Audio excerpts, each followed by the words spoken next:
All right, it is time now once again for the Dawn and Eli Take on the World podcast.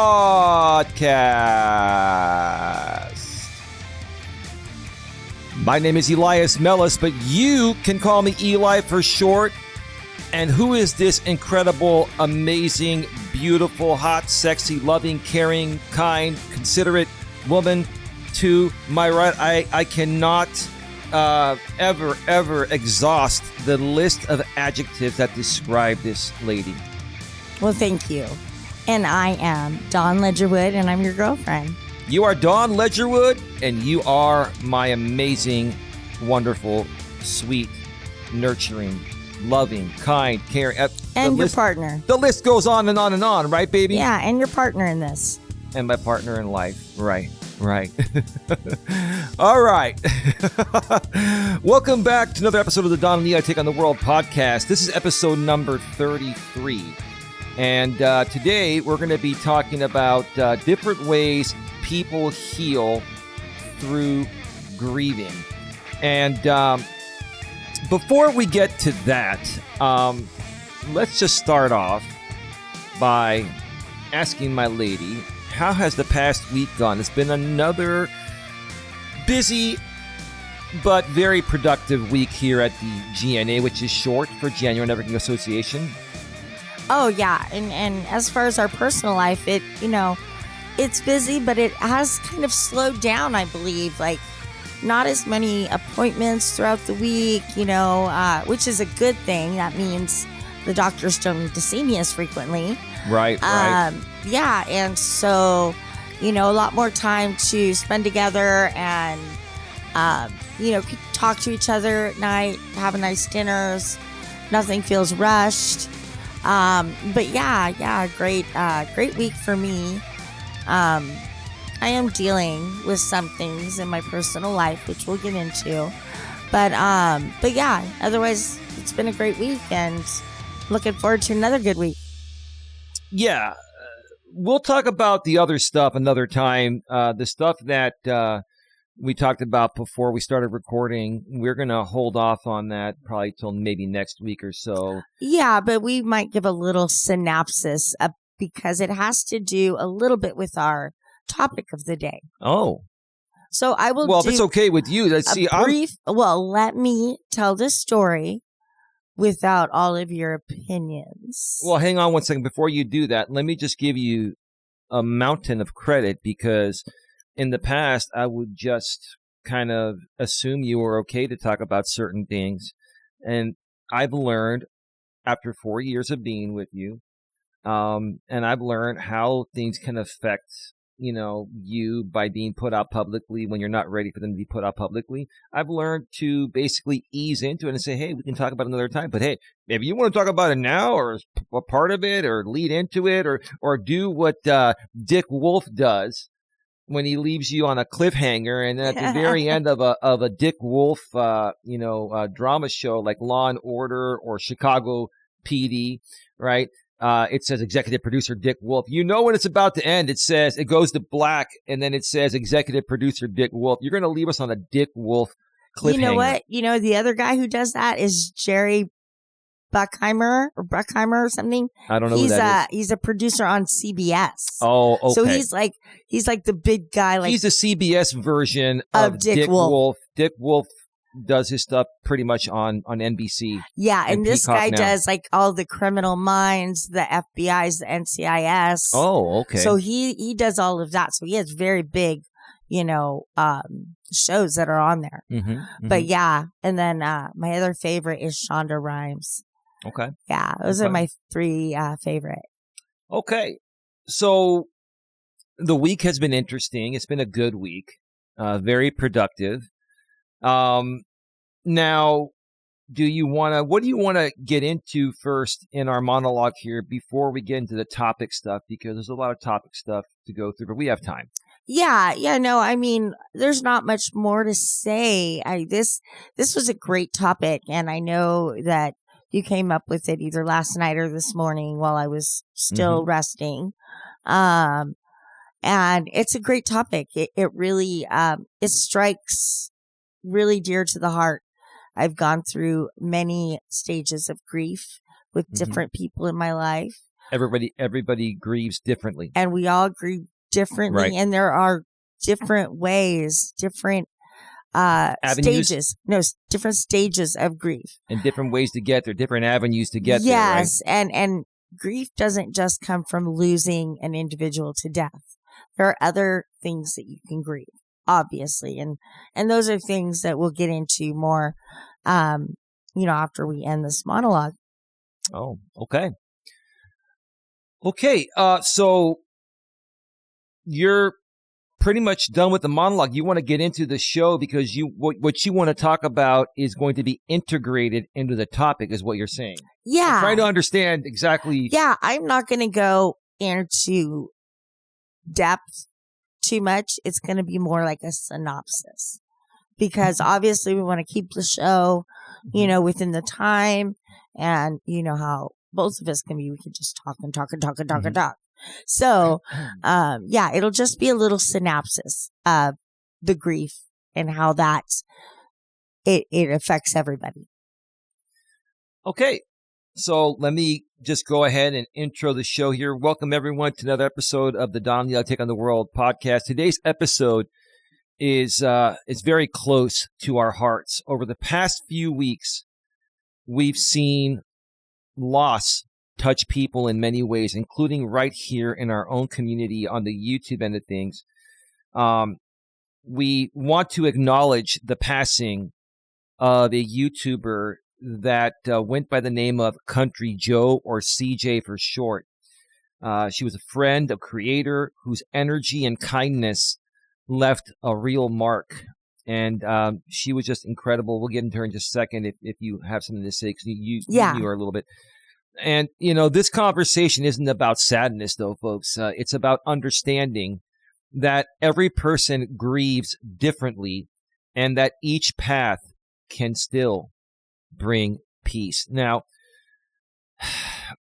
very briefly, you can say whatever you want to say. I've talked about the Country Joe CJ passing that happened last week on YouTube, and a lot of people were saying that she had faked her death and blah blah blah, and that simply wasn't true. We know on the internet, especially YouTube, people will just say whatever it takes to get clicks and views and monetize playbacks with ad revenue and super chats and super stickers and cash apps and PayPals.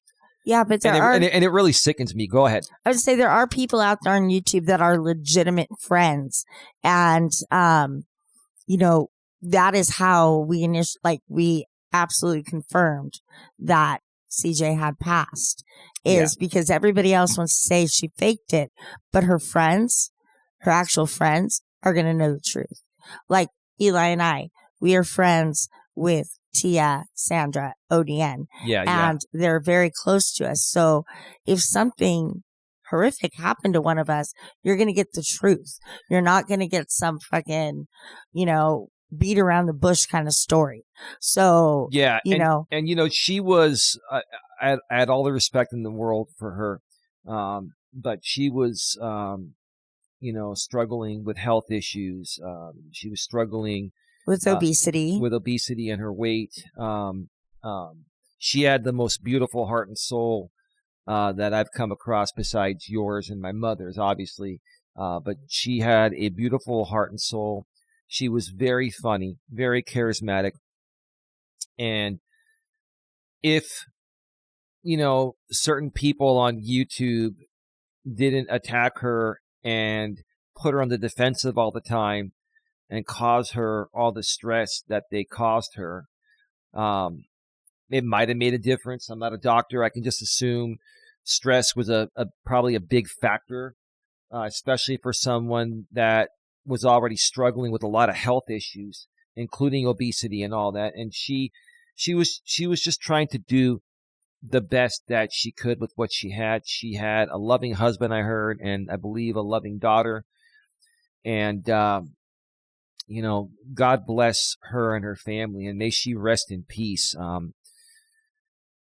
Yeah, it's a sad thing. It's a sad thing, and what makes it more sad is that a lot of people that attacked her over the last several years, that I also knew her, and you knew about her as well. I mean, Yeah, I didn't know her. I remember like a year and a half ago, she was participating in our chats for a while, and she even donated $20 a few times to us. I mean, she was a very, very generous person and very giving, that had the same problem that I do. She would give more than take, or give more than get.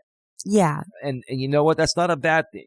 It's not a bad thing. But, when people continue to take advantage of that, and you keep giving more and not getting anything back, at some point, it's like, it makes you feel empty. Yeah. Oh my gosh. That's so funny you say that. Yeah. Right before the show, my mother and I were talking, and her sister is in the hospital, and but I asked her, I said, "Are you going to go?" And she's like, "No, I'm not going to go. What am I going to do right now? There's not a thing I can do. When it comes to the time, I will go out there." And she said, "I have to start thinking about myself." And I said, "Oh my God, Mom, I'm so proud of you, because, forever you've always put everybody else first. And now you're putting yourself, and you're not." She goes, "I'm not running into the fire.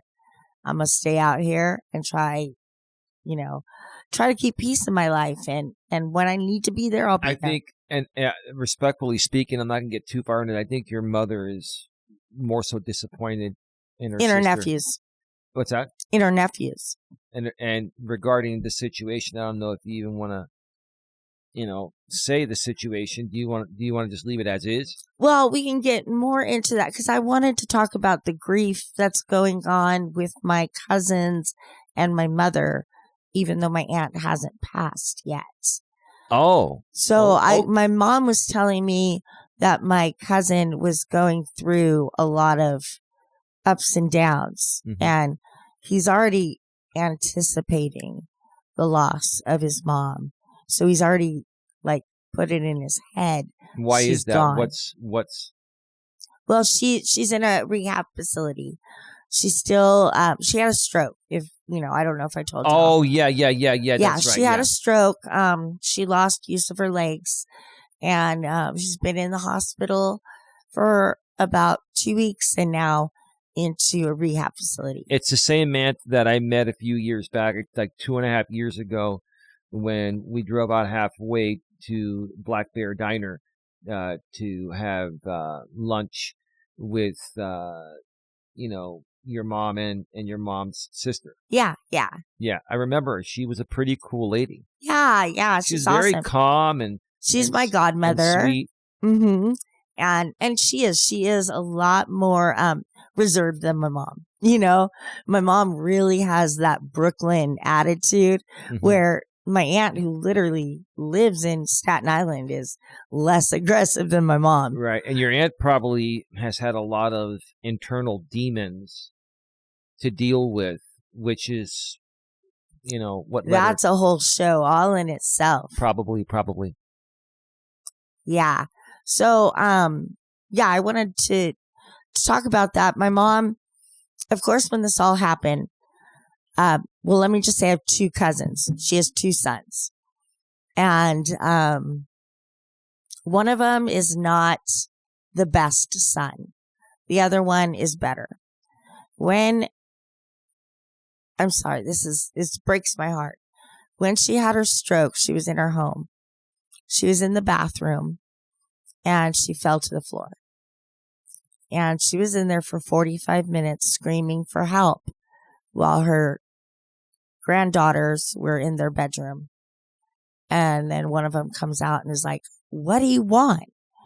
And she's like, "I need to go to the hospital. I can't walk." So, I mean, it baffles me, and saddens me. And, so she goes, and her younger son really stood up and took over like getting everything in order, where her other son is basically already burying her and figuring out how he's going to take her house. That's ridiculous. He is so cold and almost demonic. He takes her money. He doesn't care. He goes on vacations to Florida, says he's going to buy a place. Well, he's been saying that for 10 years now. He just keeps taking his mother's money and going on vacation. Wow. And so it's like, it's really hard. And now the youngest of her boys, he was there, he was doing everything. And now he's kind of overwhelmed. And now it's hitting him that his mother's dying.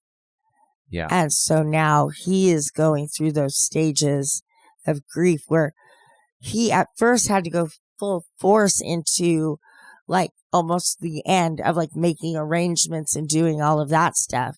He didn't have time really to process that his mom was sick and mom was going to be gone. It was just the whole picture. And now it's coming to a head with him. And he's really struggling with this. So, yeah, I did want to, make point to the fact that you don't actually have to, somebody doesn't have to die for you to grieve for them. People, you could grieve for somebody who has cancer and is just struggling through cancer. I have one of my best friends going through cancer right now. And God, I wish I could do anything to stop it, but you can't. And when I first found out, I was mad as hell.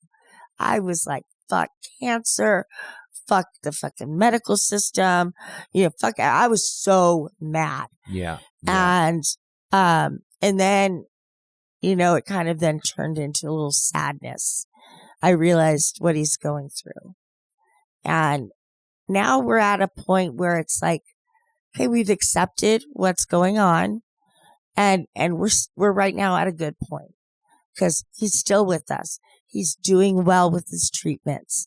So that initial scare of anger and sadness has gone away due to the progress in his care. So now we're kind of like just in limbo, waiting for the next stage. And we're hoping and praying for the best.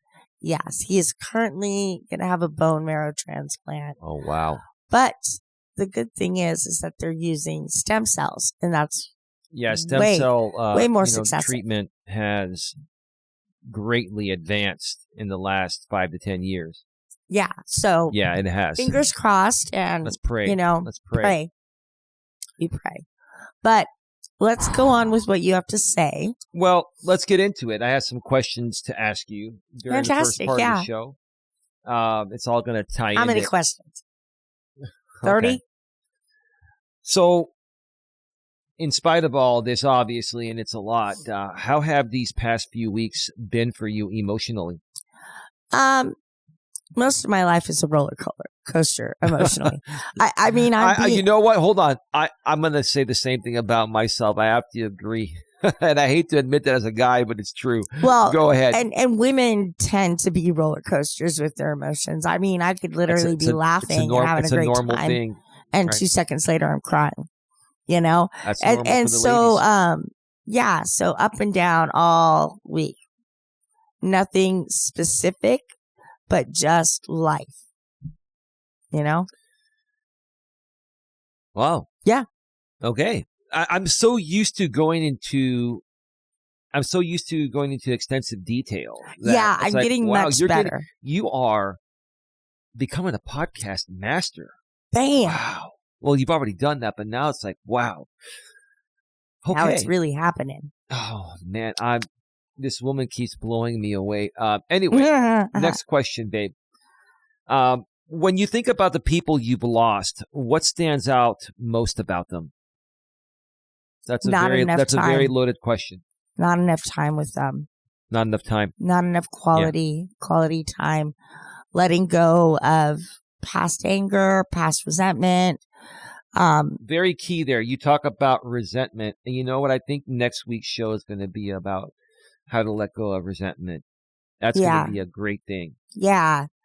Those are things that you look back on and you regret once you lose a person, because you don't think, you don't wake up that morning thinking somebody's going to die or somebody's going to be in an accident and be paralyzed now.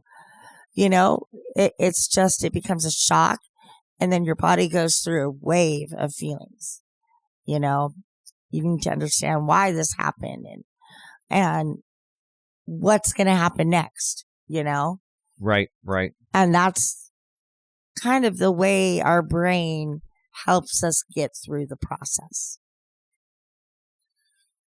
No, I concur. I'm just, this is a very, very heavy subject, even for me. And also, I'm not going to get into it.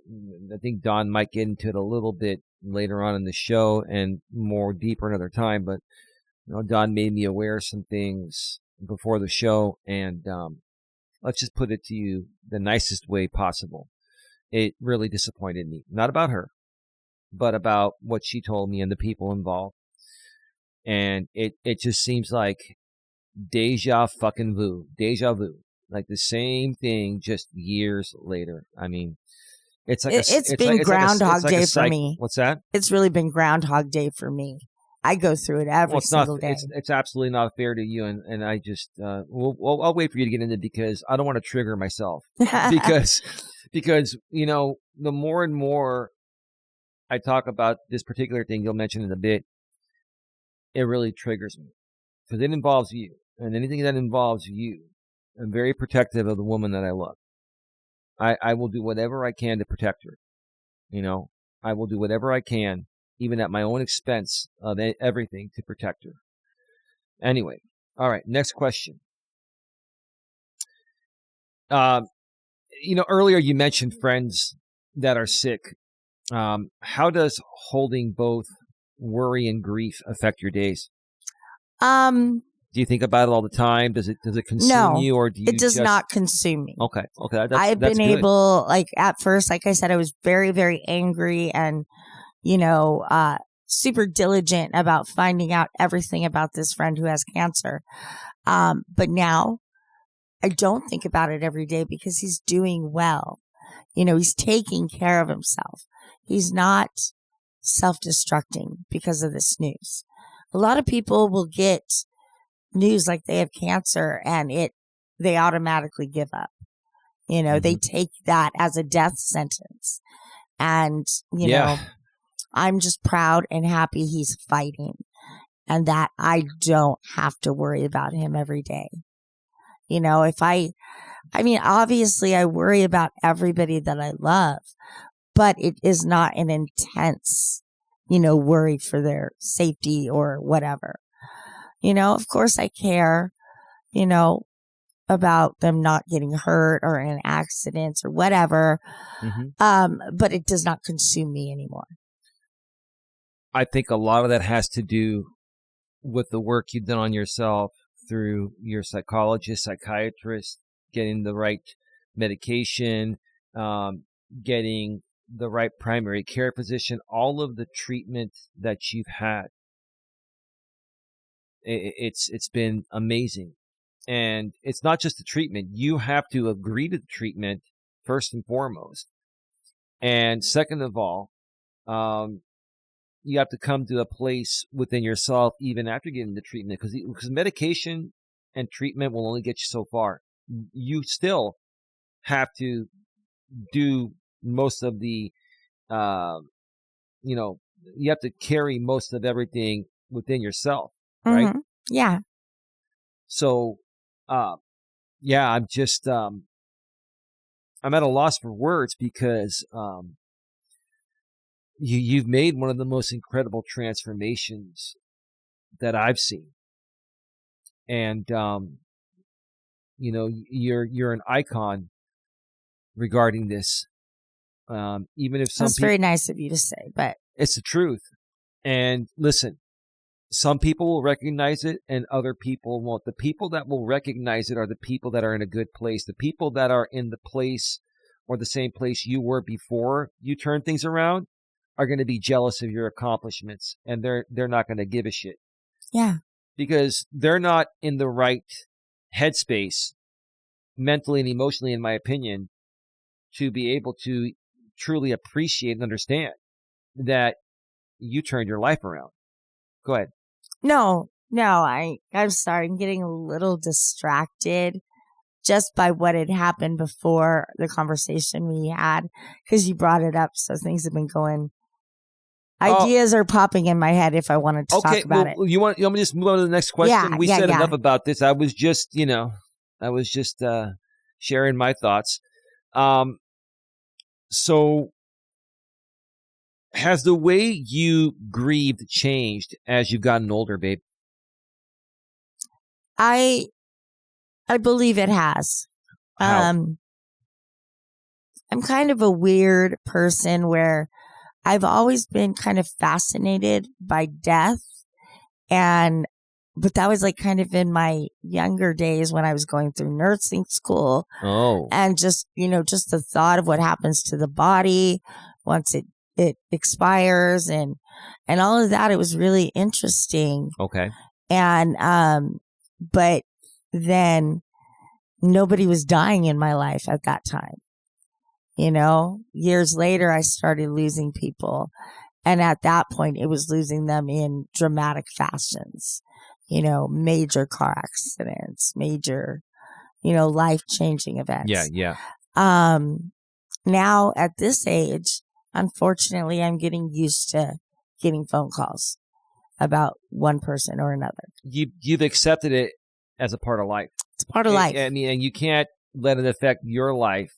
You can feel the sadness and grieve, but you're not going to do it. You're not going to do it at the expense of myself, of yourself. Right. Yeah. Right. Exactly. And that's kind of where I'm getting at now. Now, I'm going to say that pretty much is how I feel about most people. Now, if it happens to be a very close friend or very close family, my reaction would be much different. My grieving process would be much different. Exactly. Or your dogs, like your dogs. Oh gosh, I said, oh my God, just bury me with the dog. You said the other day that I would have to put you on a 5150 hold if one of your dogs passed away or got hit by a car or something. Actually, it's pretty much, sorry, Buster, it's pretty much just Bochi. She is exaggerating, but she said that because that is how much they mean to her. Like everybody means something to you, but some people mean even, greater to you. Yeah. It's a greater loss. And it doesn't have to be a person. Like you said, it's your animal. We're not trying to discredit anyone passing away, but there's a difference between a friend passing away and family or one of your pets or something. That's very close to you. Yeah. Your pets are your companions. Right. They're basically your nonverbal friends and family. I mean, they can bark at you and talk back, but then you just pop them on their nose and say, don't talk back, and they listen. Yeah. Kids don't. But yeah, I know plenty of people that have animals that have been devastated by the loss of them. And, my family included. When our family dog passed away in 2012, it was devastating for all of us. And to the point where, we had him cremated and like me and the kids had like this understanding, like we would all get to hold on to his ashes for like a certain amount of time. But it was like shared custody of his ashes. It's silly, but that's how we were able to grieve him and share him. Yeah. Since we were all in different places. Okay. I was looking underneath the table. Your big dog is under there. He, rearranged the mat that has all of the wiring around it, and he's just like chilling under there. I'll fix it. You know what he did? He flipped it over and he's using it as a pillow. Yeah, exactly. The big dog loves luxury and comfort. He is the most he contours to anything. He stretches too. Like he could be like the PT for all dogs. I know, right? The physical therapist. Yeah. Like Bochi he stretches all the time and he contours his head on pillows and the couch, and he's like a human being almost. Yeah, a very spoiled human being. Well, I'm very protective of them too, because I know how much they mean to you, and they mean a lot to me too. Oh, Sometimes when you go to sleep before I do, and I'm watching a show or something, I'm right there with Bochi. Buster is like sleeping. Buster is all over you. I know. He's all in my bed space. Yeah, he likes to sleep right next to you all the time. But Bochi is down, is right next to me, and he's like, okay, here you go. But anyway, yeah, that's obviously like I'll fall asleep before we go to the bedroom and stuff like that. Like he'll wake me up, so we'll go to the bedroom. It's not like we're sleeping out there. Yeah, so, yeah, no. But anyway, so let's see, where are we here? 5. Do you feel people understand your way of grieving, or do you sometimes feel misunderstood? That's a great question. That's a very good question. I think people are not misunderstanding how I grieve. The people that I know and are very close with, they know my emotions, and it all depends on how close I was with that other person. Right. Like I've said, we've had several people I know that have passed over the last few years. Did Eli and I go to all of the services? No, because I just knew them as a person. They weren't my friends, They were acquaintances, people that you would bump into every now and then through your other main friends. Yeah, right? yeah. So you see, like, that's how it is. You got your core group, like, I've got my girlfriend out there in Hollister, and then I've got 2 very close male friends out there. And, if anything happened to them, that would be just, I don't even have a word for it. But the other people that, I just run into here or there, I'll be sad. I'll pray and I'll do what I have to at home to grieve, but it's not always necessary to attend every funeral, Right. Only the people that actually mean something to you. And that's why we went to the memorial a few weeks ago for my friend that passed away in Hollister. And no, he wasn't my best friend, but I played darts with him for freaking 5 years. He was more than just an acquaintance. And so that's why I felt you were consistently around him. Yes. Yeah. We weren't best friends, but we hung out. Yeah.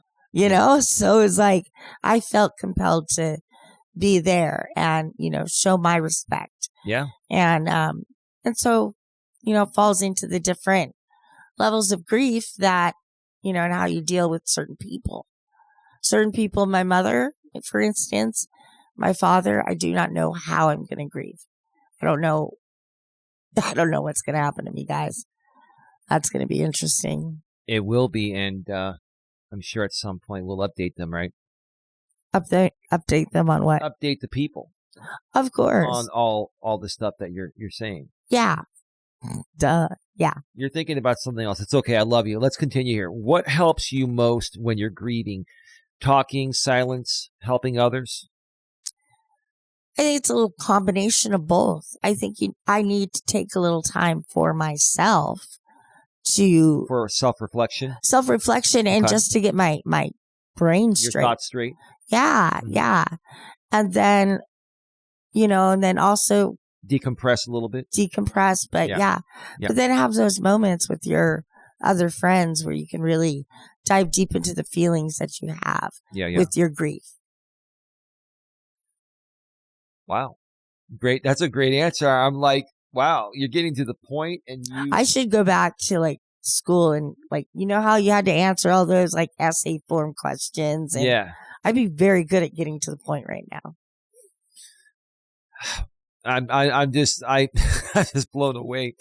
I'm also getting some private messages from people behind the scenes, and they're pretty interesting. I'll share them with you later. But wow. Babe, what would you say to someone who doesn't know how to comfort a grieving friend?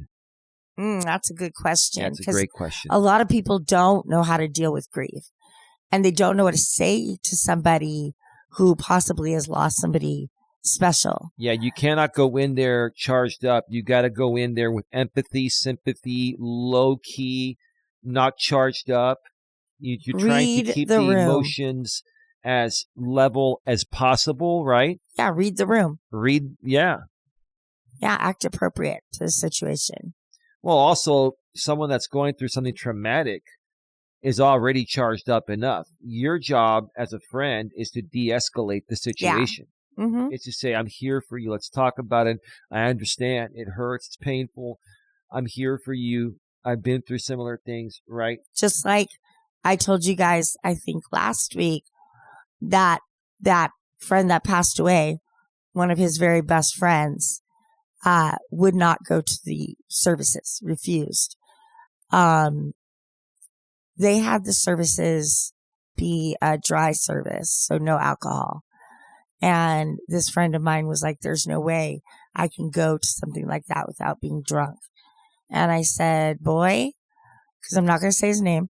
I'm like, boy, that's, I don't think that's a good idea. You said boy with a little more emphasis, right? Like, boy. Yeah. I was like, dude, like that. Exactly. And, and I was like, this is not safe. It's not. I said, but you know what? You do you. I am here for you. If you need to talk, if you want to hang out, just give me a call, but be safe. And remember, you have friends that love you. Absolutely. And that's something you have to really remind people when they're like feeling like, oh, like if a spouse dies, you have to really give them a reason to feel like they're worth living. You have to be very empathetic, right? Yeah. Yeah. A lot of people that have been married for 50 years, 60 years, they lose their spouse and they say the other one will die within 6 months of a broken heart. It happens. Fantastic, baby. And thank you for just being really open. Let's get to segment 2 here, where we're going to get into healing, meaning, and growth through grief. When grief enters our lives, it changes how we see everything: love, time, priorities, and purpose. Let's talk about that part of grief, the part that helps us grow. So I'm going to be asking you some questions here regarding perspective, okay? Okay. When you lose someone, what shifts most in how you see life? My priorities in life. Okay. Realizing that, tomorrow's not promised. That's well said. Yeah. And just my priorities in life and what's more important than something else. Pick your battles. Pick exactly what's important. Get your priorities straight. And don't sweat the small stuff. And get your priorities straight. Oh, ducks in a row. Same thing, different words. Yeah. Love you. Love you. Babe, has grief made you appreciate certain people or moments more deeply? Absolutely, yes. Absolutely, okay, yeah. Well, yeah, you look back at the times that you did spend with the person and then you think, God, I wasn't there enough. I should have, made more of an effort to see them. And, it's like I have friends that I used to visit like every month, it seemed like, that lived in Sacramento. Now I haven't seen them in 4 years. A lot to do with my health situation. Mm-hmm. But, if something were to happen to them, I'd be devastated. Oh, devastation. Right. Yeah. Same with my girlfriend in Hollister. Absolutely. There are certain people in your life that it will almost kill you to lose them. Let me ask you, babe, do you think grief teaches us more about others or about ourselves? Both. That's a great answer. Absolutely both. Okay. You want to expand on that? Well, you could see how other people are dealing with the grief. Like I was just talking about my other friend, and how he wasn't really strong enough to deal with this. So you really kind of see who these people are and how strong they are. And then you can also evaluate your strength at the same time and how you deal with the grief. Wow. Well said.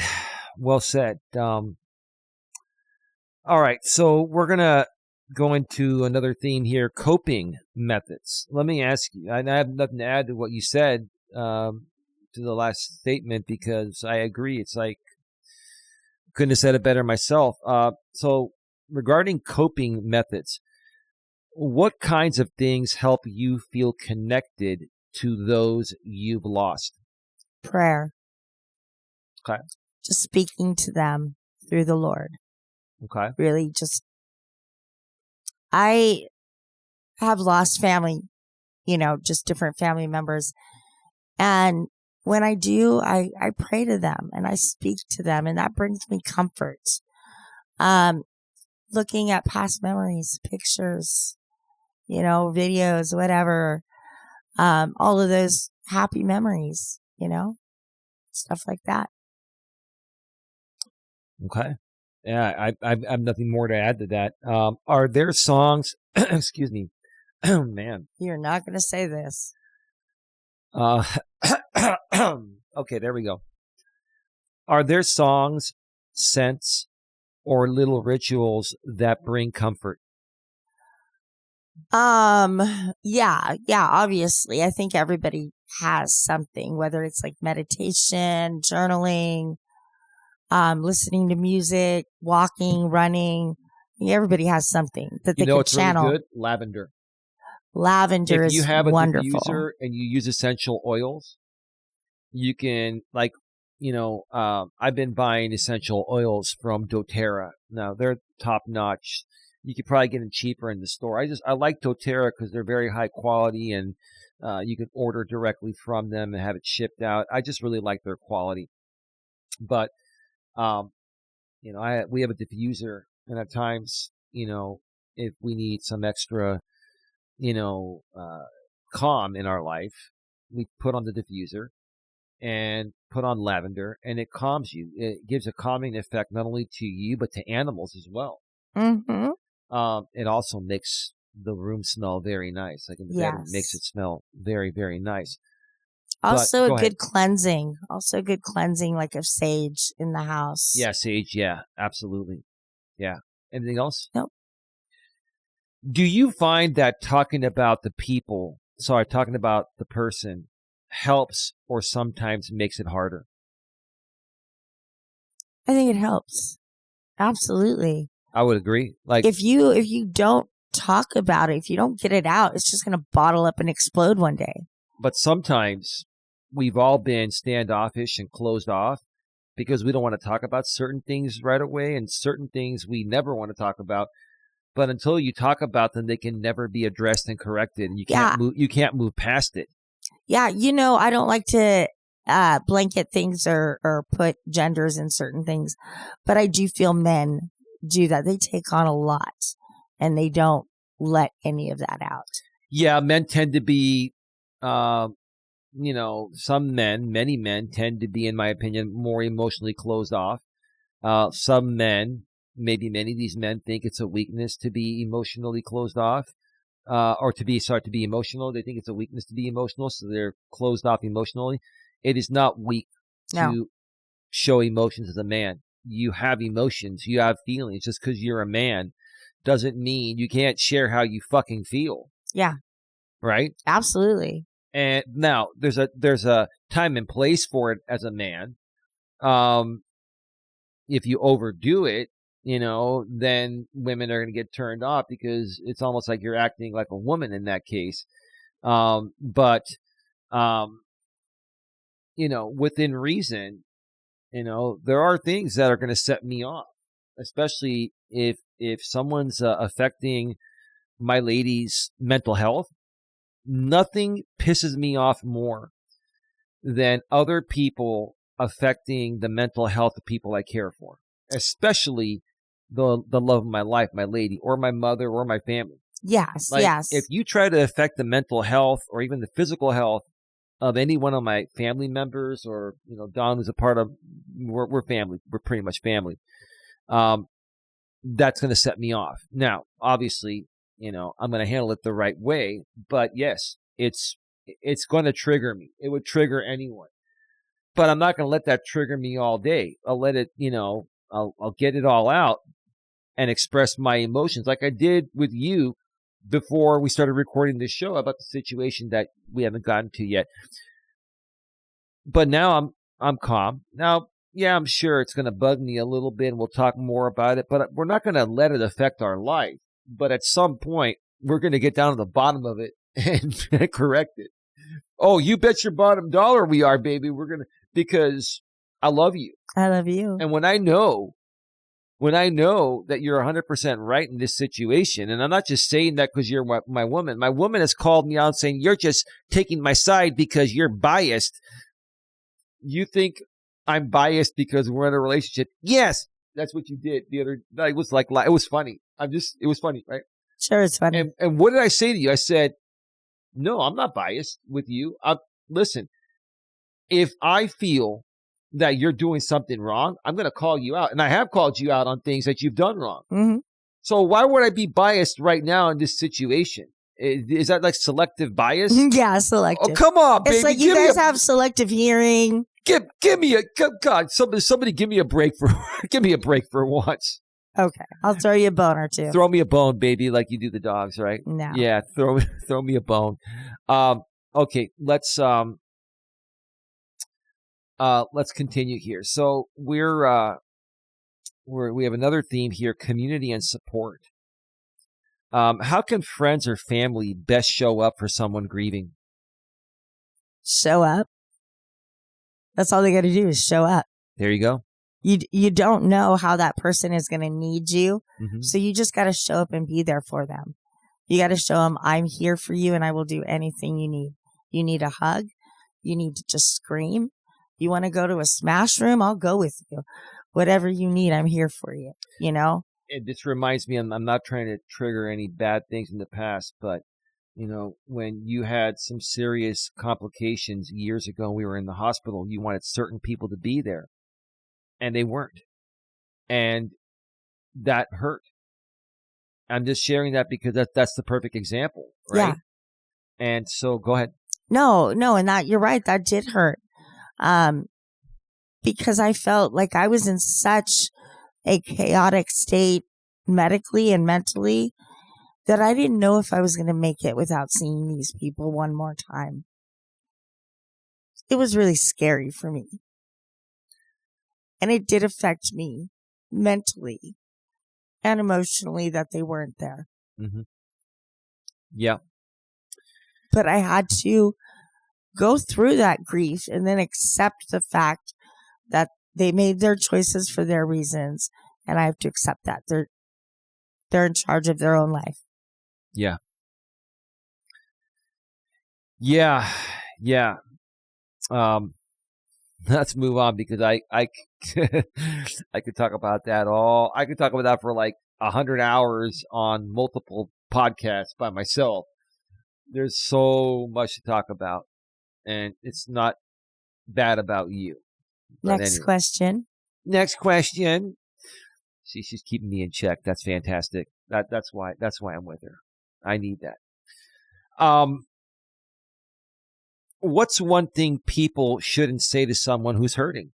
That should be pretty obvious. Get over it.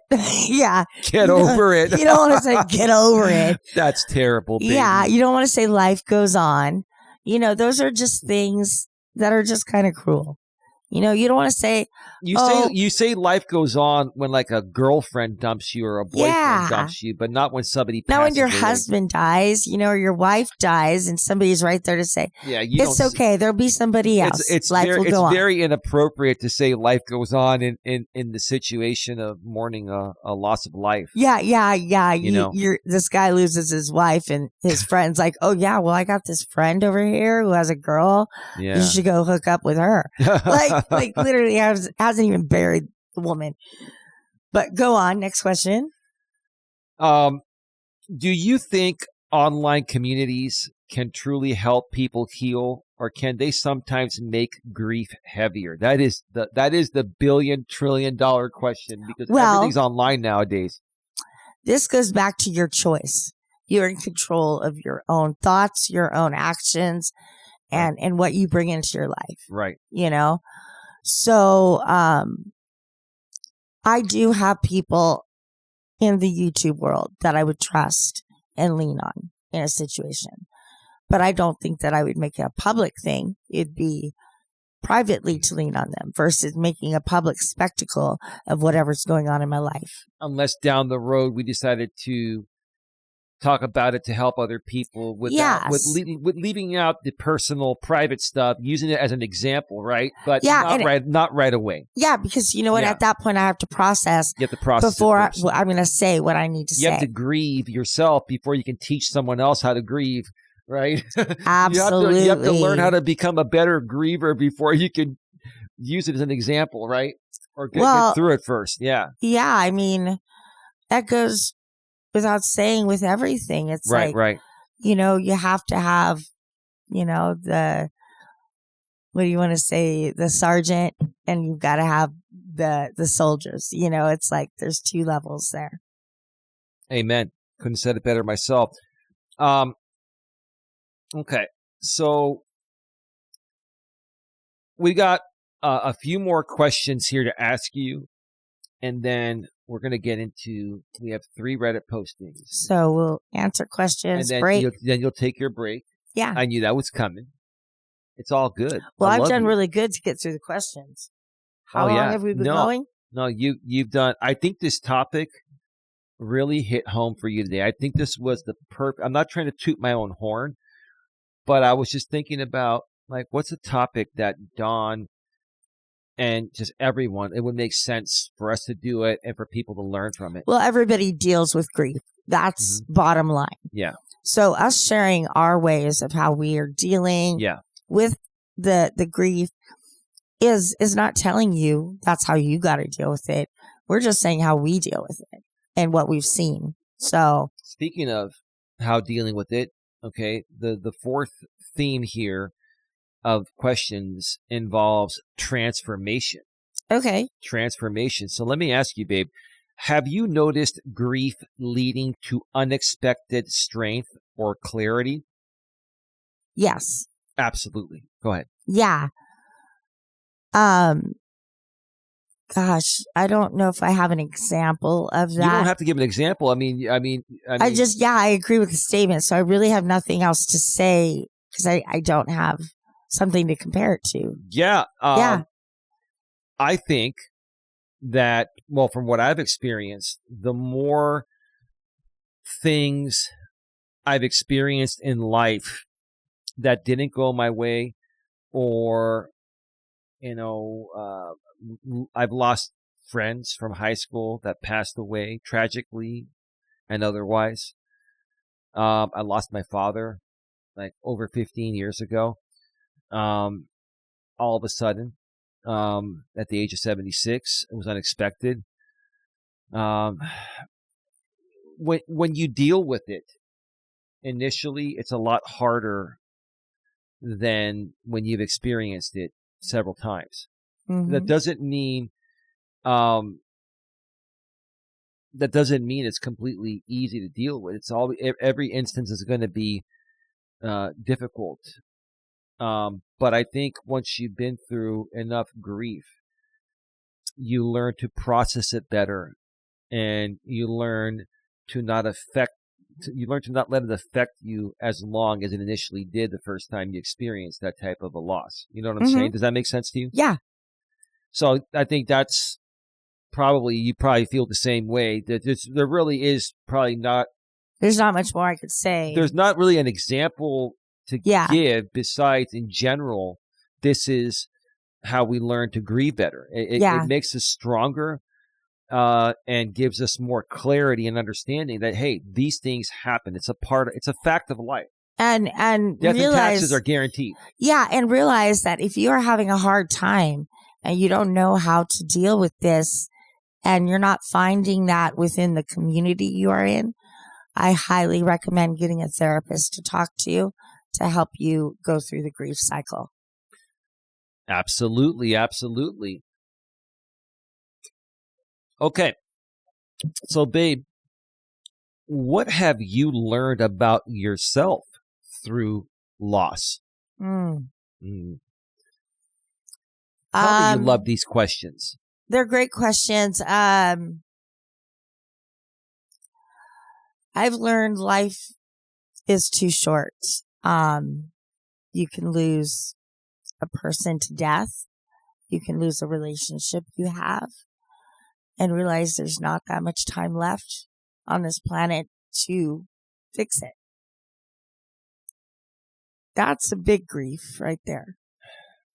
Losing somebody that's still on this planet that you can't talk to.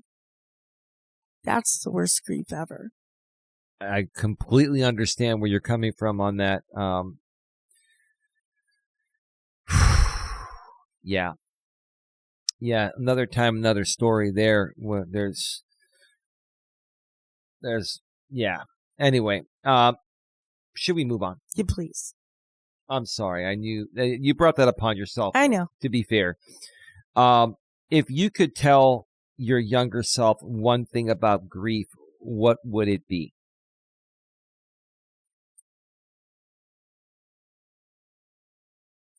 That it's okay to be sad. That it's okay to move forward healthy with the loss. Yeah. Not focus on not having that person, but focus on the memories and the life you shared. And I've thought a lot in life that it just wasn't fair. I had 4 friends in high school that passed away. And I'm like, that's not fair. They're 16 years old. They have their whole life, you know? Yeah. And then I'm angry as fuck because these are kids my age. And we are never thinking about dying. We're all fucking invincible when we're teenagers, right? And so it's a shock. It's like it's like a fucking gut check mind fuck at the same time. You know, it's really hard. Yeah, I think if I could tell my younger self one thing about grief, what would it be? I don't think I could tell myself anything. I think when you're younger, you need to experience things, including grief, to understand what it is. Even if you could tell yourself or someone else could tell you how to process it, it's not going to matter. You're not going to understand things until you go through them. That's why going through things and making mistakes is the best way to become a better person and the best version of yourself you can be. And that's all you do each and every day. We make mistakes every day, right, babe? Oh, yeah. But we learn from those mistakes and we become a better version of ourselves each and every day, right? Yeah. So anything else you want to add, or should we have you go to first break? We're at 58 minutes, so this show might only be like an hour and 45 minutes, which is pretty good. We can end it a little bit earlier and have a shorter podcast. Typically, we're about 2 hours, a little over 2 hours. Hold on, babe. I know. All right, so she's going to go and take a break. Let me turn off the camera here. All right, so Dawn's going to step away for a quick restroom break, and while she does that, as usual, I'm going to make you folks aware that are listening to us throughout the audio-only podcast networks such as Apple, Spotify, Amazon Music, my lady's favorite, iHeartRadio. We're also on Amazon's Audible. We're also on YouTube's Music, and we're also on many, many more less known, less popular podcast sites. You can do a Google search. If you're watching the YouTube video, you can do a Google search for the Don Levi Take on the World podcast, or even if you're listening to us audio only on one of the sites, you can Google search us and find us on many other platforms if you prefer a different platform. And if you would like to watch the video version of our podcast, same exact audio, but with video, you can go into the description section of wherever you're listening to this through the audio-only network. It's about halfway down. And click on the link that'll take you back to our main channel, GNA Genuine Personal Development. Make sure you subscribe, bang the bell, and select the notifications so you don't miss anything. And then go in that description section, a few lines down, and you'll see the link to GNA2, Genuine Live Personal Development. That's our live streaming channel where I go live if not every day, almost every day, I do Walking with Purpose streams. They have a topic, but they're also primarily informal, and we, address the chat. We highly moderate our chats from trolls and haters and spam, so it's a safe place. If you want to come and hang out with us and talk about what's on your mind, share with us what you're going through, what you need help with, personally, professionally. If you want to talk a little bit about politics, you want to share your thoughts about Donald Trump or this current administration that is probably one of the strangest administrations we've ever had. And I'm being very, very nice by saying that. We can talk about that. Sometimes Dawn will join me on these walks. She was going to start to join me, but we're going to hold off a little bit more because, her clavicle has healed. It's healing properly, but it's not fully healed yet. Dawn just had an appointment with her, her doctor that did the surgery on her clavicle, and he said, yes, it's healing, it's better, but it's not 100%. And so we're not going to have Dawn. Are you ready to come back on camera? 1 second.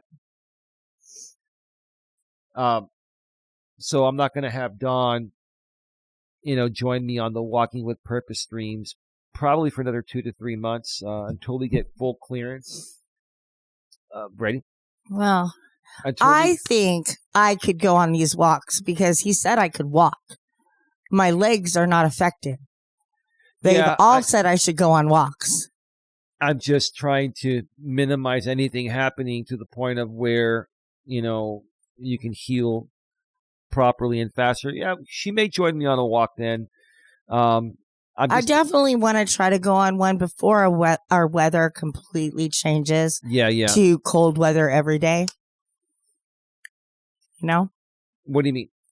Well, I don't want to go out there when it's like 60 and windy. Oh. I don't deal with cold. I do that all the time. I know. I don't deal with cold. I want to go when it's 77 and sunny. Okay. Well, we're going to have a lot of days that are going to be in the 60s and 50s and probably some in the 40s and 30s soon. Well, I will be snuggled up in the house, sitting on the heater. Me triple layered up, seeing me blow steam out there because it's so cold. And all I'll be doing is saying, what a dumbass. He should be doing an in-studio stream. I am a dumbass, baby. I am. But that's okay. Yeah, it's okay. He's my dumbass. Yeah, it's all good. All righty. So we're moving to Reddit.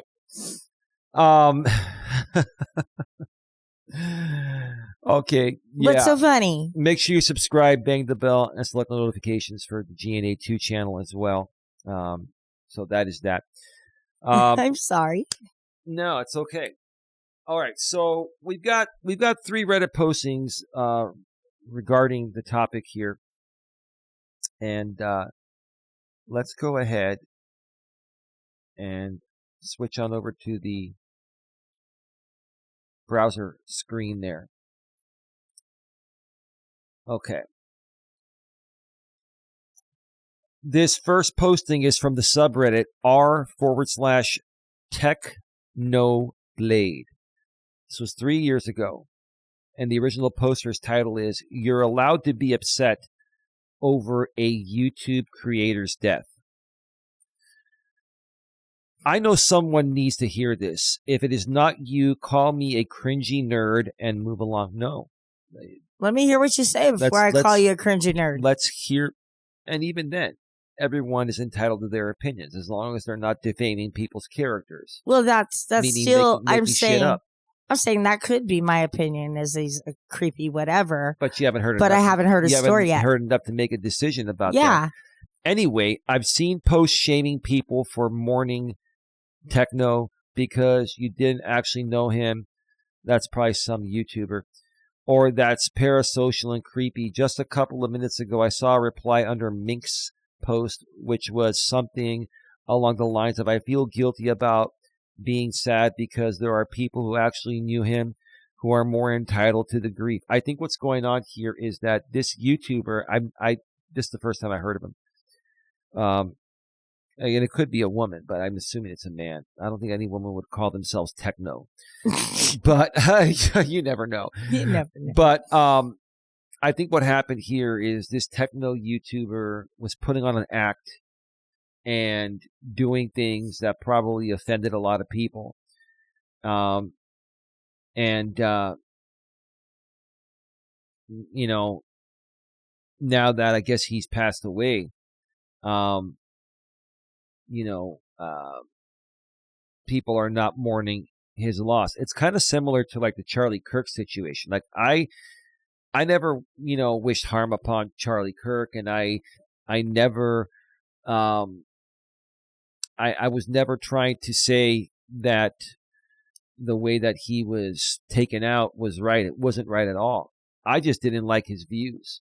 That doesn't mean I'm not going to be reasonable and decent about anyone that loses their life. It's just not going to hit me as hard because I wasn't at all emotionally invested in it. And I think that's a huge part of mourning is how emotionally invested are you in the person that's passed away, right? Well, yeah, and I think that's a fair way of putting it. Absolutely. And I also think it's fair that even if you don't know the person, like individually, personally, whatever, that it is appropriate for you to mourn in your own way. You might not be mourning the way somebody who knows that person does, but you're mourning the loss of having communication with somebody on YouTube. You're having general empathy for all people, regardless of whether you were emotionally close to them or not, or you like them or not. It's just a humanly thing to be. It's like no one wants to see anyone die. Yeah. And anyone that thinks like that needs some serious therapy. And just like with the Charlie Kirk situation, we absolutely are empathizing with his wife and his family. Yeah. We think it's horrible what they have to go through. It is horrible. And my condolences to him and his family. And may he rest in peace. But I still don't like the shit he said out there. No. I just think and we did a show on that. And it's just, yeah, I mean, he's controversial. He was extremely controversial and playing with fire. Yes. Let's just put it that way. And you know, and like with Charlie Kirk, we didn't know him personally. No. None of us in this country, like I would say a majority of us in this country did not know him personally. But there was a mass loss to this country. We all felt it. It was an assassination in our country. Absolutely. And that affects everybody. It affects everybody. It's scary. Because anyone could be next. Anybody. Anyone could be next. And it's like we all have to watch our backs even more closely now. And that's not always possible to do. Yeah. Yeah. You know? It's just scary to be that way. And yeah. Yeah. So let's continue. To people feeling like this, you're allowed to have emotions. Absolutely. Go ahead. Yeah. I mean, like, okay, are you going to literally, like, emotions are a part of who you are, and they're part of, like, your whole brain-body dynamic. You're going to tell me to shut that off? Like, the power button on a computer? Sweetheart, Mariah Carey had a song, You Got Me Feeling Emotions. Now, I'm not going to attempt to sing that. Because you cannot hit any of that. I can't hit, exactly. You can't even hit, You've Got Me Feeling Emotions. Listen. You've got me hit. You got me hit. You've got me feeling emotions. Mariah Carey is like Whitney Houston level, right? Oh, absolutely. Like Whitney Houston and Mariah Carey, they set the bar. Divas. Like if you're going to attempt to sing one of their songs, good luck. You better get it right. You better get it right. Because if not, Lionel Richie's going to scold you on American Idol, yeah. Right? Oh, yeah. And Snoop, too. Snoop. But Snoop will be like Lionel Richie will give it to you more. Snoop is just, he's always hitting that, you know, that chronic, right? Oh, yeah. He's always in a pretty relaxed state of mind. Yeah. You know, he's got a connection with that gangsta Holy Ghost. Yeah. But anyway, I was even praying to that ghost last night with that damn game we watched. Oh, yeah. The Dodgers ended up winning the World Series. We weren't too happy about that. Yeah, we're not even really talking about that shit. Baseball's over. The Blue Jays had so many chances to win this series. They were 4, like, literal strikes, like, away. Yeah.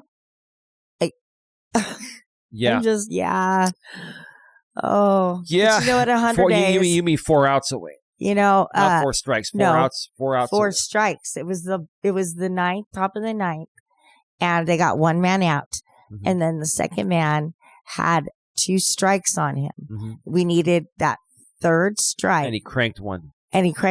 But then we just needed 3 more strikes. Cranked a homer, yeah. Yeah, so that's what I'm saying is 4 strikes. I know it doesn't sound weird because it's 3 strikes you're out, but yeah, I get it. Yeah. Oh, let's continue here. I'm one of the older members of the community, and here's a surprisingly simple truth I've learned way too late in life. More than one thing can be true at once. Right, baby? Yeah. His family must be devastated, and they deserve all the condolences, sympathy, and support, but that doesn't mean you can't be sad about someone you had looked up to, someone who made you laugh being gone. Many people can grieve at once in different ways to different degrees.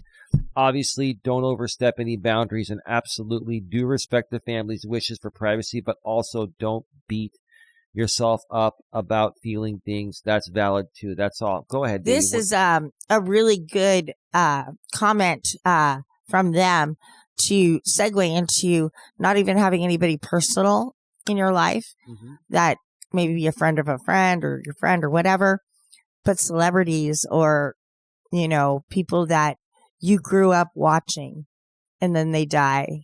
You're devastated. When Malcolm Jamal Warner died. Oh, yeah. I think we had like a week of mourning. Like, seriously, I couldn't watch anything with him in it. It was horrible. Malcolm Jamal Warner and the accident he had in the water. Costa Rica. On vacation. And I grew up with him as Theo Huxtable on The Cosby Show. Like we all did it, people of our age. Yeah. And he had such a prominent, he was one of the few. Yeah. One of the, probably, I think the only one that really made it, besides Bill Cosby and Will Smith. Yeah, I know. But Bill Cosby, he had his issues afterwards. The Bill Cosby scandal was, God, that was some pretty. Oh, yeah. Pretty weird. JELLO. Oh, gosh. But yeah, Malcolm Jamal Warner. Yeah, he was on Suits for a few episodes, the original one. He was the psychiatrist or psychologist when Mike was in prison after he got caught for practicing law without a license. And then there was another show. The Irrational. That's right. The Irrational. And he's been in The Resident. He's been in a lot of shows, and it was crazy. I hope Irrational comes back. Like all these shows that are good shows, they just don't come back. Yeah. I think, speaking of that, I think that like the new shows that come out, they should be streamed on the regular channel or played on the regular channels, but also be on the streaming. But if it doesn't get the ratings on the normal channel, I think they should try a second season on streaming and see if that works better. Yeah, a lot of people aren't there like to sit down and watch programs when they're being aired. NBC plays a lot like that. NBC plays a lot of different things. They have USA Network, which is owned by NBC. It has been for years. Like before streaming, like all the very more risque type of shows that they didn't want to put on and the NBC network, they would put them on USA Network. Yeah. Now they've got streaming. They still have USA. And USA had that show, The Rainmaker, which the 10th episode just aired a couple weeks ago. It was the season finale, 10 episodes. And I looked, there's nothing about bringing it back yet. I hope they do. It was a great show. I hope it got some good ratings. And then what NBC did with that was instead of putting it next day on Peacock, well, it was on USA. Instead of putting it on Peacock the next day, which these are all owned by NBC, right? Comcast owns NBC, the whole company, right? They did it a week later. Yeah. And I don't know if that helped ratings. That probably did not help the ratings. Probably not. I know USA, what they typically will do is they'll replay a show a second time during the week. Maybe they're just trying to be compliant. Find the right time slot. Yeah. So But we'll see. That has nothing to do with grief. I was just trying to talk about how certain actors or actresses or sports figures, singers, anything like that. Oh, Malcolm Jamal Warner was a huge loss. Oh, yeah. And I mean, people connect with actors or singers or baseball, football, whatever sports. And if somebody passes, it's almost like you feel like you're losing your best friend at times, you know? Yeah. Because that person was there with you, every week. Absolutely. For a show every week, Ready to get to the next one? Let's do it. Okay. Let's go back to the browser screen here. This second Reddit posting is from the subreddit r/Idaho4. The original poster's title is, can we stop giving these conspiracy YouTubers the time of day? Let me read that one more time. Can we stop giving these conspiracy YouTubers the time of day? This was 3 years ago, still relevant to this day. Question for users. I'm really over it. Making it seem like it's confirmed evidence rather than speculation.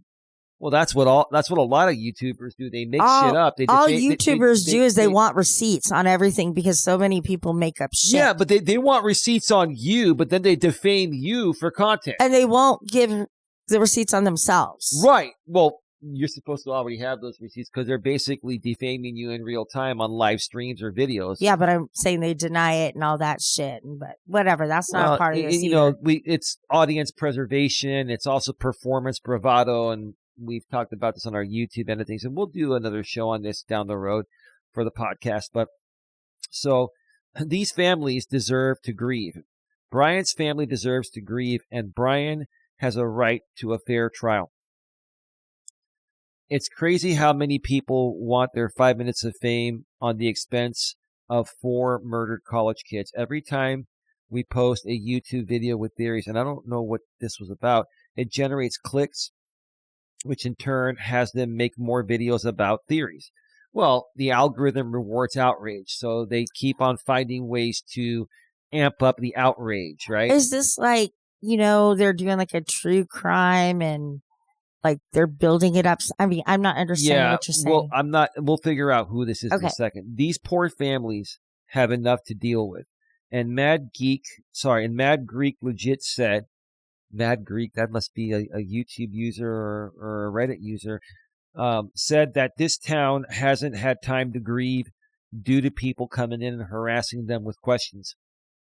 Like LE probably did their job and crossed their T's and dotted their I's. Just because there's a gag order and they aren't coming out with information doesn't mean they don't know information enough. We don't need to know the full information until trial.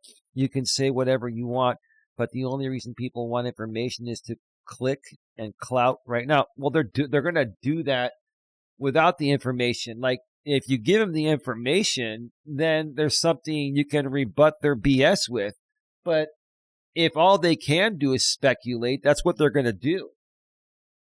And as long as they're saying, hey, this is my opinion, I don't have any proof, right? I'm speculating that this is what's going on, but we can't be certain until the information is publicly available, right? Or until the guy goes to trial and we see the evidence, right? I mean, in this country, you're presumed innocent until proven guilty. That's how our system works, right? It's called due process. Due process. Due process. Due process. Okay, You get the point.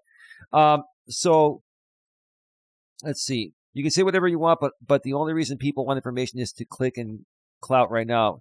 Not for public safety, so please take a break. Let grieving families heal. Let a grieving town heal. And let's see how this plays out. What are your thoughts about that, baby? I really don't have many thoughts because I didn't really understand what they were bitching about. It's like, I get apparently it. Somebody murdered 4 college kids. I don't remember this story. Is it the Idaho murders? I cannot. It says Idaho 4, so it could be. Yeah. So it's the Idaho murders then. Yeah, the ones we saw that documentary. Oh, that's right. That's right. That's right. Because it's the subreddits r/Idaho 4. So that would make sense. Okay, so yeah. Now this was 3 years ago. Did that guy get convicted? I believe so.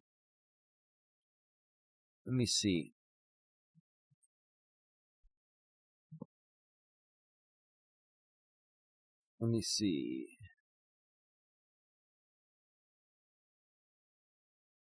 Brian was sentenced to 4 life terms in prison without parole. He served a life term for each life he took. Yeah. Now I remember this. We have seen so many documentaries. We can't put them all together. I'm pretty good at remembering, which ones, if I get a couple clues, like that one. But this was before this thing went to trial and all that. This is basically somebody saying, come on, do you have to make YouTube content out of every little thing before we even know anything? Like, people really have no content to talk about besides talking shit about other people. Now, we're here to do the complete opposite.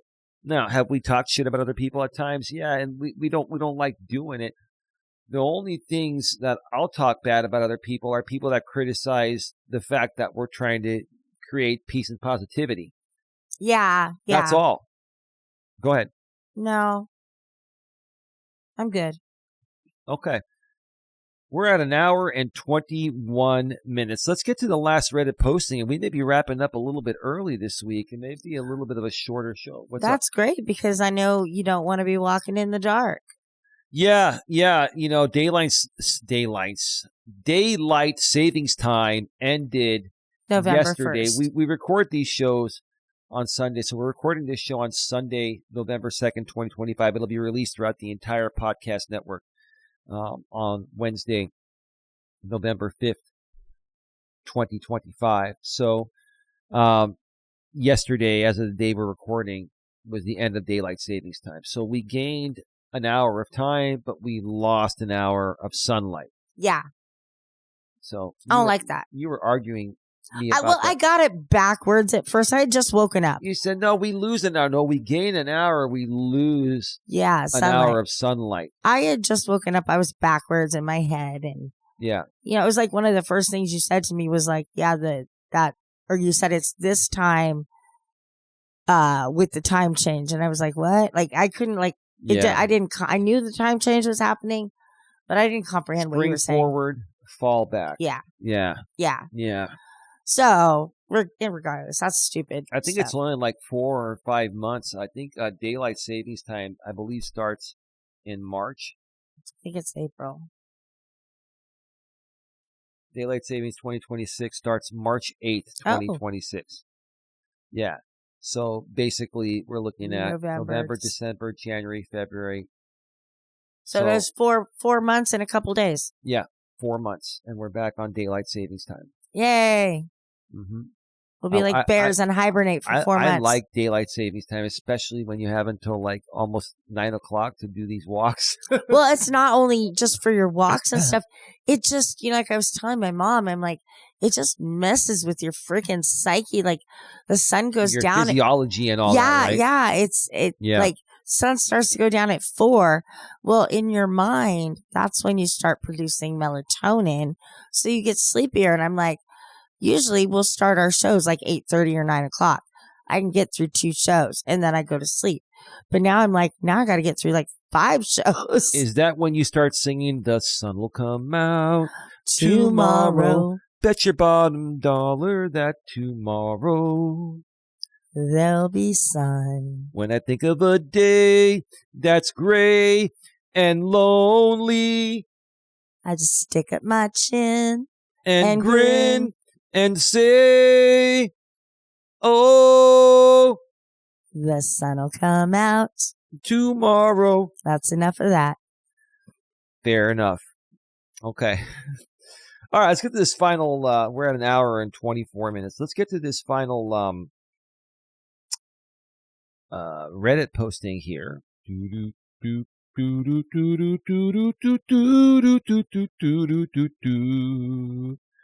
Sorry, just had to do that.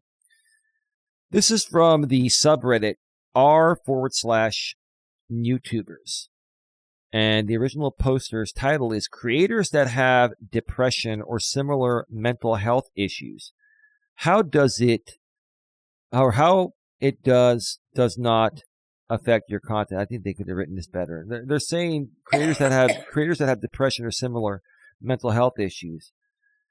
How does it or does it not affect your content? Today has been hard for me. I don't want to share any personal details, so let's just leave with that. My question is, I was wanting to record a video today, but I clearly can't. I wish to know tactics or simply stories on how you push through it. By the way, much respect for the unspoken battles you're fighting. Amen. Amen to that. Do you want to? That's a perfect example of what I'm going through right now. Mm-hmm. I literally, before this show, got hit with news that upset me. And Eli asked me, are you okay to do the show right now? And I said, of course, I have to be. You know, I can't let every little thing bother me. And so what this guy needed is he needed to pick me up to say, you know what, even though something is wrong right now, does not mean I can't do my show and it like put my emotions out, get my feelings out there about that, or just conduct a normal show that you would do. But don't change your focus, because that's the only way you're going to stay sane. Take your time, deal with grief, deal with loss, deal with whatever, but then focus your time on the positivity and moving forward in your life. Period. Yeah. I'll say this. Depression and depressing things have always affected my content. This is how I've always handled it. I have no problems going live and sharing with the world what my issue is, no matter what it is. That's just me. Because I'm secure within myself. And quite frankly, I feel like the best way for me to heal is to just put it out there, because putting it out there, you're allowing yourself to be extremely vulnerable, especially if you put it publicly out on YouTube where the whole world can see it, right? Mm-hmm. I will tell you this. A lot of people say, oh, don't share everything. And there are some things that I've learned to not share. I can understand that. But for the most part, even some personal things that I've been through, it's a liberating feeling for me to just go live and talk about it on a walk and share it with the whole world and not give a fuck about what anyone thinks about it. See, and I need a little time to marinate on what happened, process it, all of that before. Because if I just went based on what my emotion was at the time, I'm definitely going to say more than what I want to say.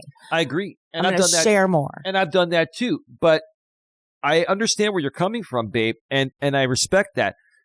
But that's the real factor I want to show the people out there. That's why I don't have a problem going live when I'm under distress or something. I went through something and I just don't want to hold it in. I want to let it go. I want to share it with people, because that's me being raw and real. And it's hard to trust anyone on social media nowadays, let alone YouTube, where there are so many phonies out there. No disrespect. They're just phonies. It's hard to trust people in real life, too. It's hard to trust people that are actually legitimately being real with you and truly want to help you. Yeah. You're always like thinking, you're always, everything is suspect. Everything's sus. Or like you say, sus, right? Everything's sus. You know? Go on. That's the millennial way of saying it. Well, I'm also, adapting to some millennials. I understand that. You have 2 kids. I understand that. One's a millennial, one's a Zer. And I have 2 brothers. Well, one brother... One's right on the border of millennial. One that is a millennial and one is a zennial. Right.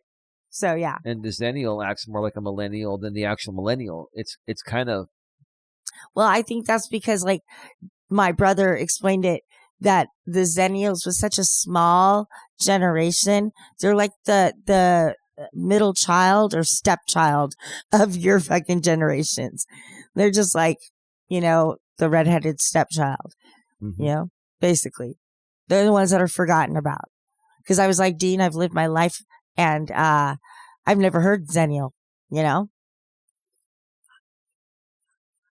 So yeah, I started hearing about that. I was just processing for a second. I wasn't falling asleep on you. I know. I'm like, wake up. I heard the phrase Zennial a few years back, and I'm like, oh man, I didn't know there was such a thing. There's a hybrid of Gen Xer and millennial, like right on the borderline. There's a hybrid. That's so funny. It is, but it's funny when you say it out loud. A hybrid. It's almost like saying that, if you only have like a slight version of COVID, you don't have COVID, right? COVID is COVID. You're either millennial or you're not. But anyway, okay, let's read a few comments here. We have a little bit of time. We're at an hour and 30 minutes. We'll wrap it up in about 5 or 10 minutes here. Oh, by the way, babe, look at our background. Did you see our background today? I did. I saw it right before the show. And it's a beautiful, I think it's like a cemetery. It is with candlelights. Beautiful candles and crosses in the back there. Yes, I think. Beautiful trees. Yes. I mean, it's obviously it's sad, but it is appropriate for the show. For the show. It's appropriate. Absolutely. Yeah. Absolutely. You always find really good backgrounds. I do my best. I have Canva and, admit it. You do really good for all this stuff. So I just, I find what's available that I pay Take for. the compliment and move on. Thank you. Appreciate it. Okay. Bum bum bum bum bum chica. Don't. No, chica. Wow. Wow. All right. Let's see here. A Volvo driver says, I haven't posted for a couple of months due to depression and falling out of my content creation routine. I'm always thinking about YouTube, so I know the passion is still there when I'm up for it. I think my advice is to not be so hard on yourself. Some things are out of your control. Focus on feeling better, and the YouTube will be there waiting for you. I agree. That's a very, very positive thing to say, huh, baby? It is, and I think it's great what he's saying, and it's like it doesn't even really apply to what that guy is saying, but it's also a really good positive message. Yeah. You do, obviously you have to take your mental health into account when you're doing these shows. You don't want to really put out too much, because when you're in that state, you're going to say things you don't mean. So you really just need to process and think about things before you speak. Absolutely. Okay, the next comment is interesting. Not depressed, by the way. Sometimes I don't feel like editing for days, but I force myself to at least finish the beginning of the video. And once I do that, most of my motivation comes back. Depends on your workflow and niche, though. I hate editing. I honestly, I used to like it. I don't like it anymore. I'll tell you why I don't like it. It's not the fact that I'm too lazy to do it. It's the fact that you can spend 100 hours editing the perfect video and they can get like 3 views. That's the problem. The problem is the reward is not guaranteed. And so I think that's what happens there with editing fatigue. That's why this podcast, if I don't have to edit it, I don't edit it. I use OBS. I produce the show live on tape. It's not live, but it's produced as if it were to be live for the recording. Yeah. Now, if something does happen, I can quickly edit it, and I have a program that I can splice out things here and there pretty quickly. Words or names or whatever. But doing all the fancy editing, like some creators used to do, it's almost not even worth it in my opinion. I mean, don't get me wrong. If you enjoy editing and you just enjoy doing it, and you're not concerned about whether a video will take off or you'll make money on that video or not, then do it because you like it. But the amount of time it takes compared to what you're probably not going to get out of it, monetarily or views, I understand why this person is saying that. It makes a lot of sense. Yeah. That's why I do a lot of live streams and then do a lot of pre-recorded videos unedited. Go ahead. Yeah. And like you said, you don't like to edit videos. Keep it raw and real. But if somebody does like to do that and then so be it. But if they've just gotten so burnt out by all of that, they might need to take like a mental detox. They might need to take some time away to think about what they're going to do. Because right now we're reacting and we're going back. I bet you if they knew YouTube guaranteed them that we'll give you 1 million views per video, they'd be editing all damn day and all night. All day, every day. The point is the YouTube algorithm is not guaranteed. Yeah. You just don't know what's going to happen. Yeah. But also, if you don't create good content and take some risk like that, you may never grow. Yeah. It's all up to you. Do it when you feel you have time or the desire to do it. Don't force yourself. Now, they said, but I force myself to at least finish the beginning, and once I do that, most of my motivation comes back.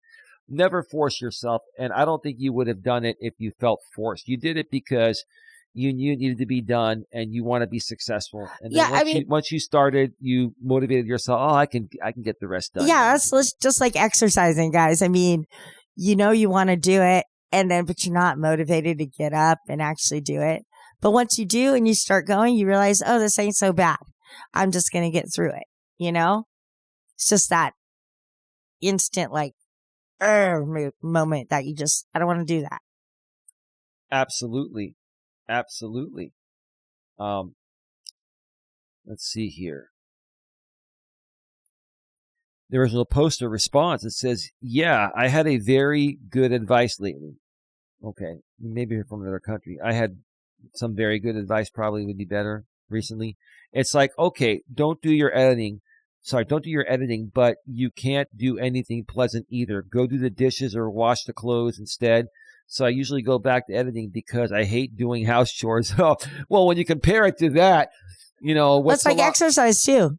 Or you can go and exercise and take a walk or a hike or a jog or something, right?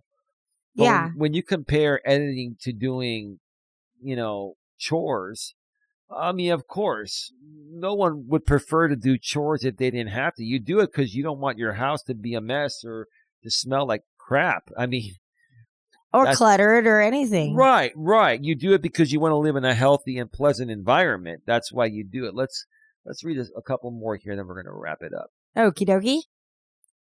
I don't even know why I hate editing so much. It's like the funnest part of the process. I don't think it is.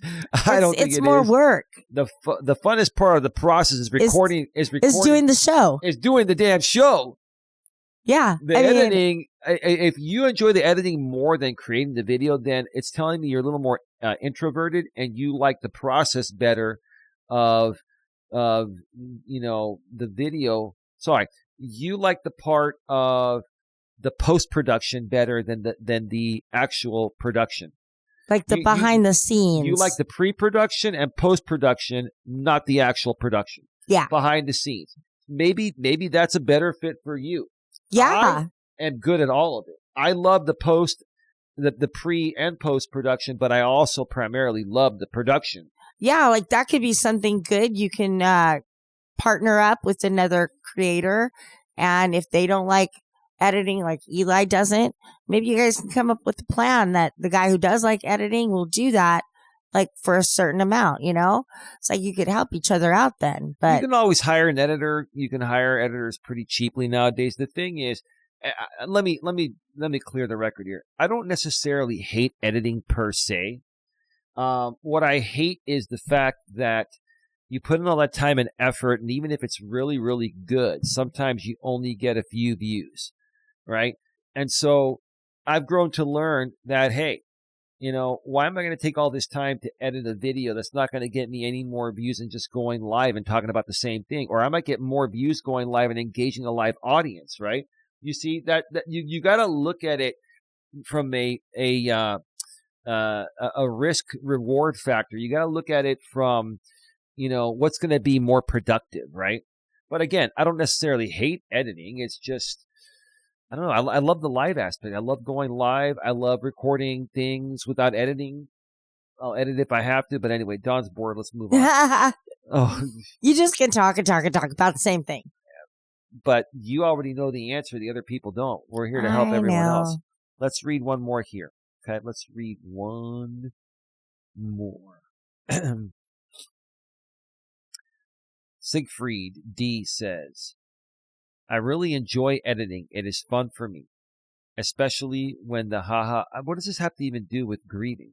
Nothing. There was a part of it. I really enjoy editing. It's fun for me, especially when the haha good edit joke meme moments happen, and for the level of depth at which I personally edit is not even that hard. There was a reason why I chose this video or this posting. What I find frustrating about it is the ungodly amount of time that it takes away. I will record a 1 hour long gameplay just to spend the next 2 days scrolling through its timeline, and the fact that it is, at least for me, really tiring, not boring, not hard, just long and mentally fatiguing. Yeah, and I think again, whether it's money, whether it's growing your audience, you want to be rewarded for your work. People that do work do it. Most people do it because of the reward factor. I mean, now, yes, you should also do it because you enjoy doing it. I'm sure people enjoy doing what they do. But when you edit stuff, instead of just you can go live and live stream playing a video game, right? And engage the audience live, right? Or record a 1 hour segment and don't edit. Why would you even want to edit that? Is it because you have a lot of ums and ohs? I mean, I've just learned to keep them in there. I've been doing public speaking for probably close to 30 years now, and I still have some ums and ohs that come out every now and then, or sometimes it's more often than not. I just let it go. Yeah. Sometimes that kind of becomes the way you speak. It's who you are. Well, yeah, it's like, okay, yeah. It's like that. You just kind of talk in that way, and it's just you. Right, one more interesting one here. Do you script the video or just think of a theme, record, and start editing the best parts? What has helped me a lot in reducing my time editing is doing at least a basic storyboard and script to help me focus and what is going to be told in the video. Otherwise, I would just wander aimlessly through the timeline. You have to know what you're going to talk about before you record. Yeah. You have to have a plan, a strategy. Absolutely. That's why Eli sets up the questions that correlate with our topic. I find some and then find some postings. And then find some Reddits that will go with what we're talking about. So it's all working out good. Right, let's go back to full screen. Absolutely. All right, babe, we're going to wrap this up a little early. It's an hour and 42 minutes. The show is going to be just over an hour and 45 minutes long. Final thoughts, babe. This very, very good show. Very heartwarming, heartfelt. What did you say? Yeah. Final words, I would say, is always put yourself first and realize that there are going to be some things that you have no control over. You're going to lose people. You're going to lose animals. You're going to lose jobs. You're going to lose whatever. Just know it's okay to grieve. It's okay to lean on people. If that's what makes you get through it, just be true to yourself, basically. Yeah. Yeah, life is short. You know what I was going to say initially, baby? Because we saw the documentary on this, on Ashley Madison. Life is short, have an affair, right? I don't suggest that. No. But for some reason, what you were saying was getting me to think life is short. And this is how great branding works. Back in the days, all you would see are commercials of Ashley Madison on TV saying, life is short, have an affair, right? I'm not into that. I'm just saying. But yeah, life is short, babe. So live your life. Yeah. Yeah. Don't hold back. Don't hold back. Don't be afraid to express yourself. If you're hanging around people, especially guys that hang around other guys that you call friends, if your guy friends don't allow you to share how certain things are making you feel emotionally. If they're closed off, then they're not real friends. They're just not. And in my opinion, they're just closed off men that think if they allow themselves to be vulnerable, it's going to make them less masculine or not masculine at all. And that's the furthest thing from the truth, right? Yeah. It actually makes them less masculine when they are closed off, right? And you can go from one extreme to the other if they're, they're too emotional and stuff. You gotta, as a man, you gotta have the right balance. You gotta have your emotional strength, but you gotta have some vulnerability too, or else you're just not fucking human. And women want to relate to you at an emotional level. And if you're closed off emotionally, what's that going to do for your woman? Yeah. What's that going to do for your woman? Or any relationship, right? Your children, coworkers. It goes with everybody that you know in your life. It's how you make it. The relationships work. Yeah. Anything else, baby? No, I think that's good. Just everybody remember, life is short. Tomorrow is not promised. Make everything of today, make today your day.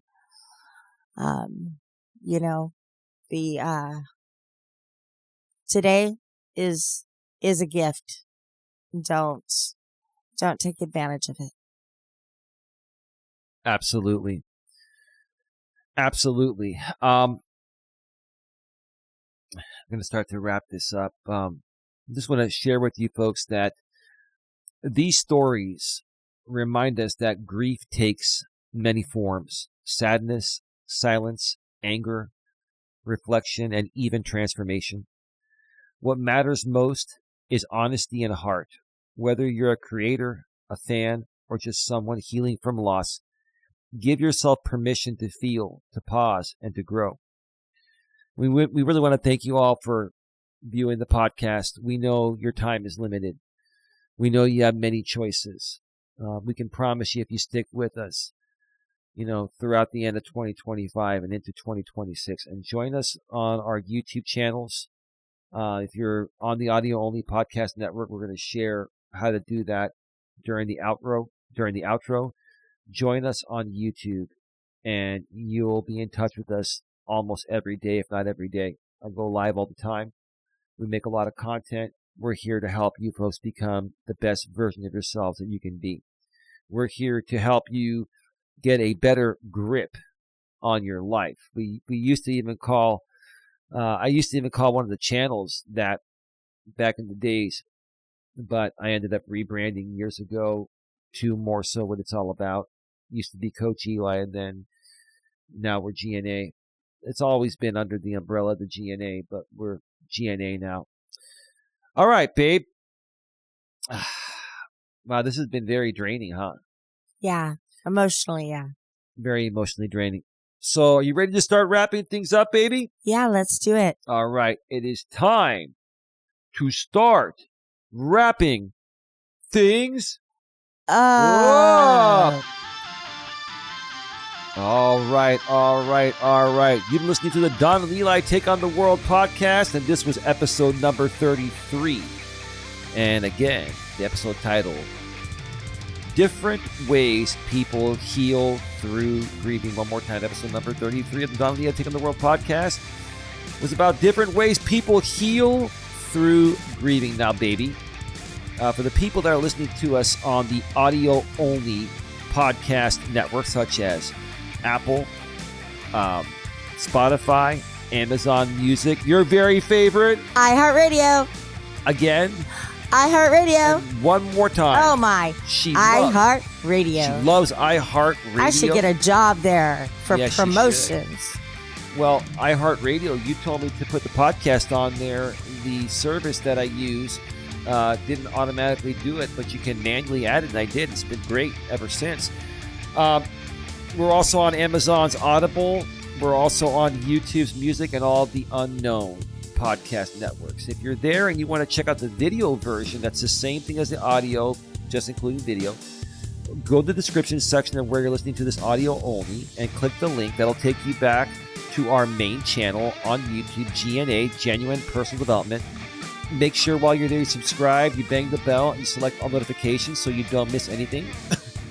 While you're there in that video, go to the description section of that. A couple lines down, you see the link to our secondary channel, GNA2, Genuine Live Personal Development, where we go live, if not every day, almost every day. We do Walking with Purpose streams and sometimes Driving with Purpose streams from the road or on the couch with Don and Eli or in the studio.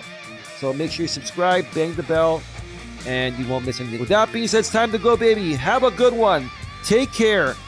And as always, I can't even talk. As always, be good to each other.